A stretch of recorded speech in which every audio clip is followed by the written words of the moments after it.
Hello friends, welcome back to my channel. Friends, आज class 10th Hindi की महत्वपूर्ण topic को हल करेंगे।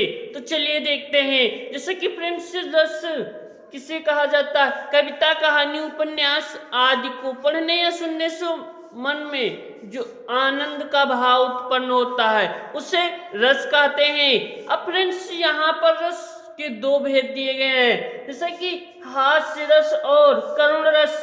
क्लास 10th के सिलेबस में सिर्फ हास्य रस और करुण रस ही है।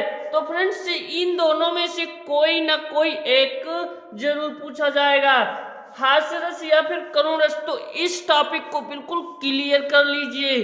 तो चलिए देखते हैं। जैसे कि फ्रेंड्स,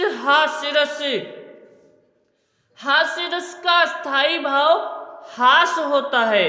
किसी व्यक्ति के विकृत रूप, आकार, वेशभूषा आदि को देखकर हृदय में जो विनोद का भाव उत्पन्न होता है उसे हास रस कहते हैं। जैसा कि इससे एक प्रकार और भी लिख सकते हैं, हास्य नामक स्थायी भाव, विभाव, अनुभाव तथा संचारी भाव के संयोग से मन में जो हास उत्पन्न होता है उसे हास्य रस कहते हैं। तो फ्रेंड्स, हास्य रस का बहुत ही अच्छा उदाहरण देखेंगे। तो फ्रेंड्स, अगर आप हास्य रस का उदाहरण नहीं लिखते हैं तो आपको, जैसा कि ये 2 नंबर का होता है, तो इसमें से एक ही नंबर मिलेगा परिभाषा के और 1 नंबर कट जाएगा अगर आप उदाहरण नहीं लिखेंगे। तो फ्रेंड्स, उदाहरण बहुत आसान होता है। जैसा कि उदाहरण, हाथी जैसा देह, गंडे जैसी चाल, तरबूजे सी खोपड़ी और खरबूजे सी गाल। तो फ्रेंड्स, इसको पढ़ने से क्या आपको हंसी आई जरूर आएगी, क्योंकि फ्रेंड्स यही होता है हास्य रस। नेक्स्ट क्वेश्चन, नेक्स्ट है करुण रस। अब फ्रेंड्स, करुण रस की परिभाषा देखेंगे तो करुण रस का स्थायी भाव शोक है। किसी प्रिय व्यक्ति, वस्तु या वस्तु के नाश, अनिष्ट हो जाने से मन में जो क्षोभ, दुख उत्पन्न होता है उसे करुण रस कहते हैं। जैसे कि फ्रेंड्स, मान लीजिए आपकी प्रिय साइकिल है। अगर आपकी साइकिल कहीं पर टूट जाती है या फिर गुम हो जाती है, गायब हो जाती है, तो फ्रेंड्स आपको बहुत ही ज्यादा दुख होगा, क्योंकि आप रोज अपनी साइकिल से स्कूल जाते हैं। तो जो दुख उत्पन्न हुआ, आपकी साइकिल गायब हुई, वही हुआ आपका करुण रस।